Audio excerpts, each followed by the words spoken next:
రాష్ట్ర రాజధాని హైదరాబాదులో తెలంగాణలో సంచలన పరిణామాలు చోటు చేసుకున్నాయి. కొత్త గవర్నర్ శివప్రతాప్ శుక్లా తెలుగులో ప్రమాణ స్వీకారం చేసి అందరినీ ఆశ్చర్యపరిచారు. ఇక పార్టీ ఫిరాయింపుల కేసులో దానం నాగేందర్, కడియం శ్రీహరిపై పిటిషన్లను స్పీకర్ గడ్డం ప్రసాద్ కుమార్ డిస్మిస్ చేశారు. దీంతో రాజకీయంగా పెద్ద చర్చ మొదలైంది. ఇక మరోవైపు హైదరాబాదులో గ్యాస్ కొరత తీవ్రమైంది. హాస్టళ్లలో వంటలు చేయలేమని అసోసియేషన్ ప్రకటించింది. ఇలాంటి మరిన్ని వార్తల కోసం ట్రైసిటీ రిపోర్ట్ హైదరాబాద్ను సబ్స్క్రైబ్ చేయండి. ఎమ్మెల్యేల ఫిరాయింపులపై స్పీకర్ గడ్డం ప్రసాద్ కుమార్ తీర్పును బీఆర్ఎస్ నేత కేటీఆర్ చీకటి రోజు అని విమర్శించారు. మరోవైపు కాంగ్రెస్ ప్రభుత్వం అమలు చేస్తున్న 6 గ్యారంటీల వైఫల్యంపై రాబోయే అసెంబ్లీ సమావేశాల్లో ప్రైవేట్ బిల్లు పెడతామని ఎమ్మెల్యేలు, ఎమ్మెల్సీలకు నిర్వహించిన అవగాహన కార్యక్రమం అనంతరం మీడియాతో మాట్లాడుతూ తెలిపారు. ఇక ముఖ్యమంత్రి రేవంత్ రెడ్డి పరిపాలన పరంగా ముఖ్యమైన నిర్ణయం తీసుకున్నారు. ప్రభుత్వ శాఖలు ఇకపై ఎలక్ట్రిక్ వాహనాలను మాత్రమే కొనుగోలు చేయాలని ఆదేశించారు. క్యూర్ పరిధిలో అద్దెకు తీసుకునే వాహనాలు సైతం ఈవీ వాహనాలే అయి ఉండాలని స్పష్టం చేశారు. నగరంలో గ్యాస్ కొరత తీవ్రంగా మారింది. గ్యాస్ అందుబాటులో లేకపోవడంతో హాస్టల్లో వంటలు చేయలేమని హాస్టల్స్ అసోసియేషన్ స్పష్టం చేసింది. దీంతో నగరంలోని సుమారు 11,000 హాస్టళ్లలో ఉండే 10 లక్షల మంది ఐటీ ఉద్యోగులు, విద్యార్థులు ఇబ్బందులు పడే పరిస్థితి నెలకొంది. గ్యాస్ కొరతను ఆసరాగా తీసుకుని సోషల్ మీడియాలో మోసపూరిత ప్రకటనలు చేస్తున్నారని నగర పోలీస్ కమిషనర్ వీసీ సజ్జనార్ ప్రజలను హెచ్చరించారు. జీహెచ్ఎంసీ పరిధిలో అవినీతి ఆగడం లేదు. ఏసీబీ దాడులు జరుగుతున్నప్పటికీ లంచాలు మాత్రం ఆగడం లేదు. మూసాపేట్ ప్రాంతంలో ఒక మహిళా సంఘానికి మంజూరైన 20 లక్షల రూపాయల బ్యాంకు రుణం కోసం 20,000 రూపాయల లంచం తీసుకుంటుండగా ఒక కమ్యూనిటీ ఆర్గనైజర్ను ఏసీబీ అధికారులు పట్టుకున్నారు. ఇక ట్రైసిటీ పరిధిలోని 3 కార్పొరేషన్ల కమిషనర్లు పారిశుద్ధ్యంపై ప్రత్యేక దృష్టి సారించారు. ప్రతిరోజు ఉదయాన్నే క్షేత్రస్థాయిలో పర్యటిస్తూ పరిస్థితులను సమీక్షిస్తున్నారు. అయినప్పటికీ ప్రజల నుంచి వచ్చే ఫిర్యాదులు మాత్రం ఇంకా తగ్గడం లేదు. మరోవైపు జనగణన కార్యక్రమానికి సంబంధించి జీహెచ్ఎంసీ ప్రధాన కార్యాలయంలో అధికారులకు శిక్షణ కార్యక్రమాన్ని సెన్సస్ డైరెక్టర్ భారతి హోలికేరి ప్రారంభించారు. జనగణనలో ఒక్క ఇల్లు కూడా మిస్ కాకుండా చూడాలని జీహెచ్ఎంసీ కమిషనర్ కర్ణన్ అధికారులకు సూచించారు.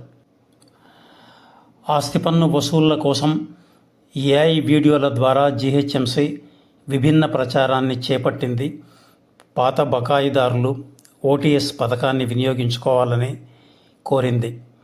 మరోవైపు కాంగ్రెస్ ప్రభుత్వం ముస్లింలను కేవలం ఓట్ల కోసమే చూస్తోందని బీఆర్ఎస్ ఎమ్మెల్యే తలసాని శ్రీనివాస్ యాదవ్ విమర్శించారు.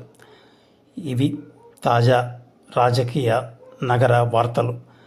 ఇలాంటి మరిన్ని వార్తలు, నగర సమస్యలపై ప్రత్యేక కథనాల కోసం మన ఛానల్ను సబ్స్క్రైబ్ చేసుకోవడం మర్చిపోకండి.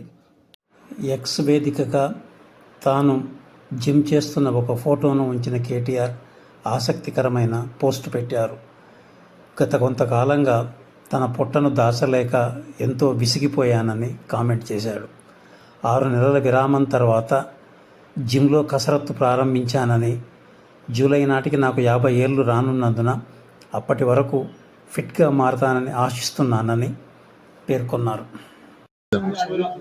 2 విషయాలు నేను గతంలో కూడా చెప్పాను. నేను పార్లమెంట్ సభ్యుడిగా పోటీ చేశాను అంటే రాజ్యాంగ పరంగా ప్రధానంగా ఈ భారతదేశ పౌరుడిగా ఇది నా ఫండమెంటల్ రైట్ కింద నేను పోటీ చేశాను. నేను ఇక్కడ సభ్యత్వం తీసుకోలేదు, అక్కడ సభ్యత్వం వదులుకోలేదు. 2వ పాయింట్ ఏంటంటే నన్ను ఎక్స్ప్లెనేషన్ అడగాల్సింది అప్పుడు ఉన్నటువంటి బీఆర్ఎస్ అధ్యక్షుడు గౌరవనీయులు కేసీఆర్ గారు నన్ను ఎక్కడ అడగలేదు. నా మీద శాసనసభలో ఎక్కడ కూడా నాకు కానీ మేము 10 మంది ఎమ్మెల్యేలకు కానీ ఎక్కడ కూడా విప్ జారీ కాలేదు. శాసనసభలో మేము ఎక్కడ కూడా పార్టీకి వ్యతిరేకంగా ఎక్కడ కూడా మేము మా యొక్క ప్రవర్తన లేకుండే. అవన్నీ కూడా మేము స్పీకర్ గారికి ఇచ్చడం జరిగింది. మా అఫిడేవిట్లో సుప్రీంకోర్టులో కానీ ఇక్కడ కానీ మేము ఇవ్వడం జరిగింది.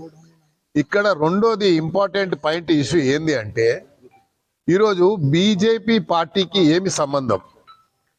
వాళ్ళు ఒక నాలుక శాసనసభ్యుడు పార్టీ పరంగా వేశాడా, ఎవరు పరంగా వేశారో మహేశ్వర్ రెడ్డి గారు చెప్పలే.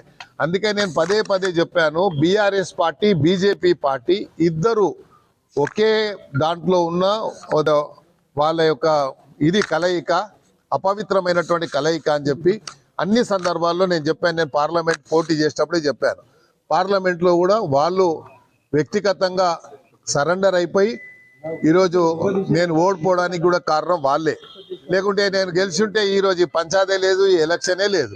కాకపోతే బీఆర్ఎస్ బీజేపీ పార్టీ ఒకటే అని చెప్పడానికి నా మీద కేసు వేసినటువంటి దీనికే నిదర్శనం, దానికే అదే నిదర్శనం.